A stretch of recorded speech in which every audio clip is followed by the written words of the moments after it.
on, T-ROC Nation? Today we're coming to you from inside Trail Ready Offroad Customs. We got a little project we're going to work on today. I elevate his ride a little bit. This is my buddy Scott from Texas, and he's going to tell you a little bit more about his ride.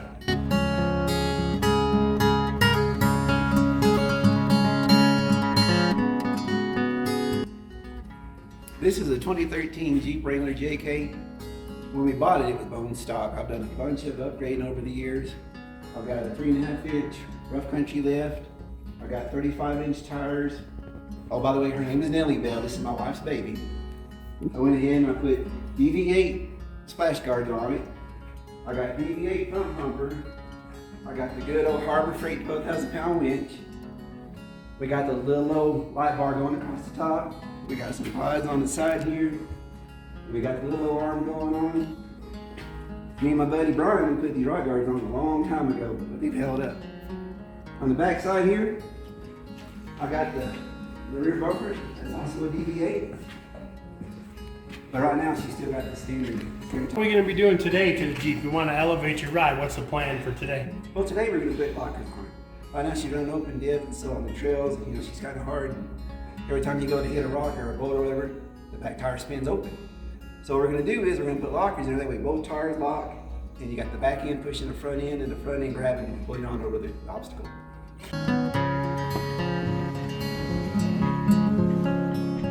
Scott and I have been buddies for a long time. We've been wheeling together for years. And now we're just going to elevate this Jeep today and see what goes on. Thanks for watching, everybody.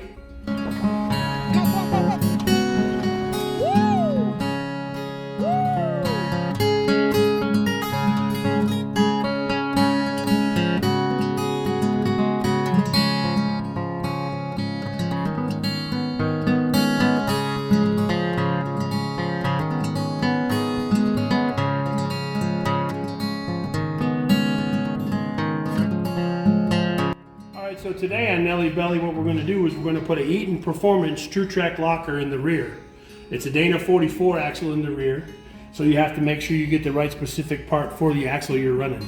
We've got new side bearings. We'll have to put some shims in, make sure we get the backlash set up once we bolt the stock gear to this carrier. We've got new fluid going in it, and we got to pick up some sealant for the differential cover. So we're going to get these parts cleaned up and get ready to start installing them, and we'll go from there.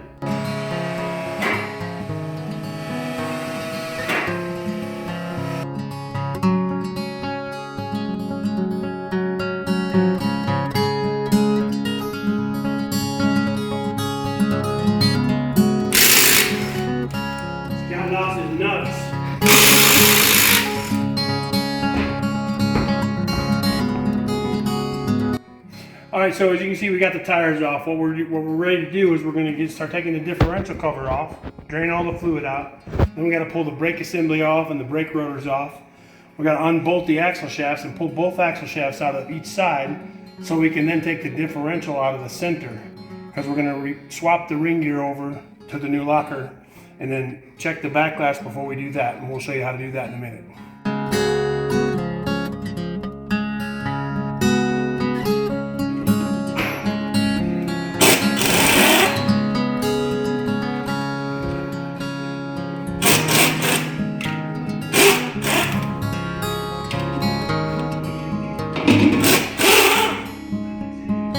Okay, so what we're going to do is we're going to take this differential cover off. You want to make sure you take all these bottom bolts out, but leave a couple on the top here because there's fluid in there. Almost 2 quarts. If you take them all off and you just smack that loose, you're going to make a mess. You'll be chasing it all over the place. So we're going to leave these on there. We're going to take this chisel here, which is special. You can hit it with a hammer. And we're going to knock the seal loose here and get this fluid start coming out. And you'll see once you get it broke loose, there you go. There's your differential fluid. Now, I'll yell at Scott. I can smell it. It's been a while since you changed it. That's all right. And you just want to let it drain out. Okay, so you see this fluid. It doesn't smell too bad, but we recommend doing services at 30,000, 60,000, and 90,000 miles on the differentials and the transfer case, which is a 90 weight fluid. Because if you don't do maintenance, you could take a chance of ruining your bearings. If the fluid gets burned up, it smells, and it doesn't lubricate the bearings good, then you have more problems, and you got to rebuild the rear end then I get to take a lot of your money.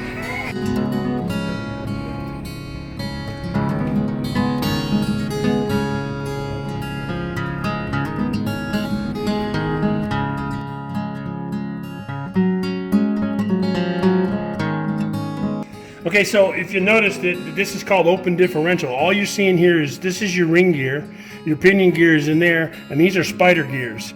There's nothing in here, there's no clutches or anything. So when I spin this one this way, the other wheel spins the other way. It's just open differential. You don't have a posi unit. When we get done here, we spin this one way, the whole center unit is going to spin everything that way. Posi. The little clicking sound right there is your backlash.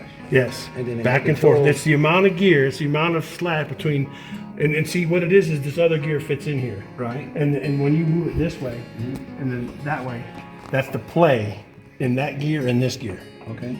The amount of play. Look at the pattern. Can you see the pattern? You see the wear pattern, the wear mark? Yeah. See right there? See the wear mark? Yeah. And then it comes all the way down to here. Right.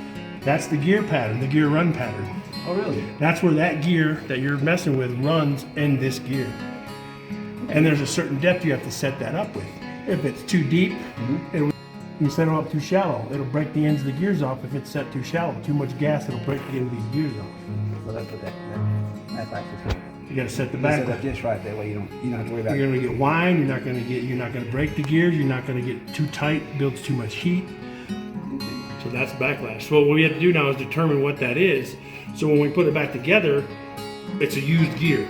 Right. We want the same backlash so it doesn't whine, it doesn't make noise, it's got the same, it doesn't take a chance. it's the same pattern. Right. It's the same pattern because it'll wear differently. Okay, so we've got it apart. We want to check the backlash before we take it apart because we're going to reuse the same ring and pinion gear. We're going to put it on the new carrier but reuse the ring and pinion. So you want to go back with the same backlash so you don't have any whining or any odd noise. So you see we've got our backlash assembly. This is a dial indicator. We've got a magnetic base and a dial indicator. What we want to do is take the slack out, the zero. You want to zero this, and this is a fine tuner. We zero it, so we're 0. And then we want to move this to the other side, just clunk. That's your backlash, that little clunk. And it ends up being about 11 thousandths of backlash. 10.5 to 11 thousandths right there. Just 10.5. Specification on a Jeep 44 is 6 to 10. That's a brand new gear. Right. That's if you're putting brand new gears in. You want to set the backlash at 6. When it wears out, it'll be up there 8, 9, 10. This got 100,000 miles on it. You're at 10. You're good. Good.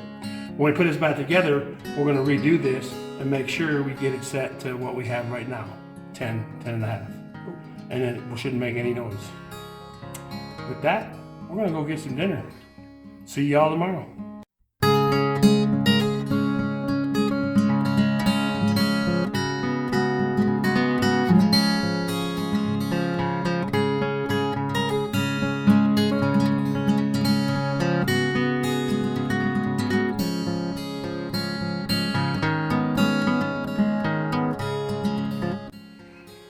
All right, we're back at it. We got Nelly all cleaned up. We swapped the ring gear over to the new locker. We've got new bearings pressed on there. We put the shims back in. We torqued the caps on, torqued everything up. We're about ready to check the backlash. If the backlash comes out what it was when we took it out, just a matter of putting the cover on, putting the axles back in, and finish it up. It's going good, and I'm happy.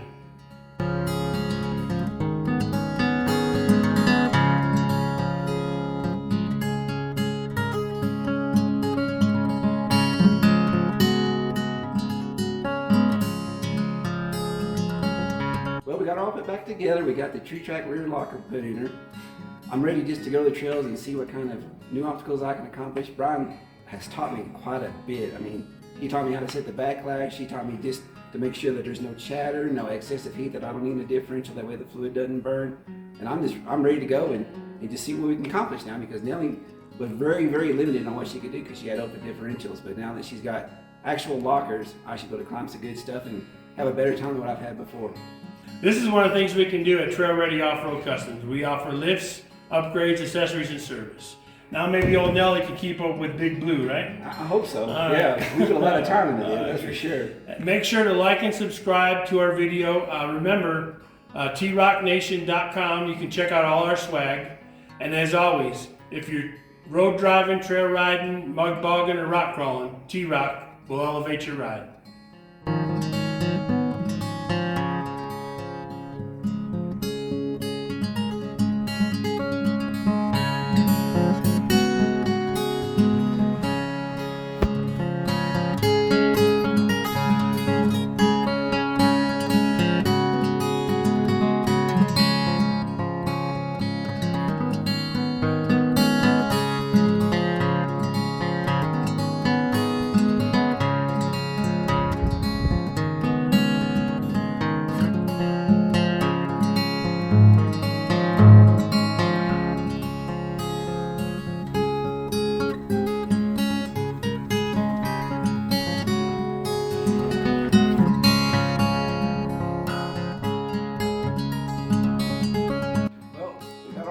Together, I've learned a lot from Ryan showing me how to put the Duratrack screw. Just keep going. I can't. Yeah, you did. I can't. I don't even know where to start. I don't even know the first word. I do not know the first word. What is it? This. This is one of the things we can do. Okay, you ready? Yeah. You ready? Ready? Stop laughing. All right, this is one of the service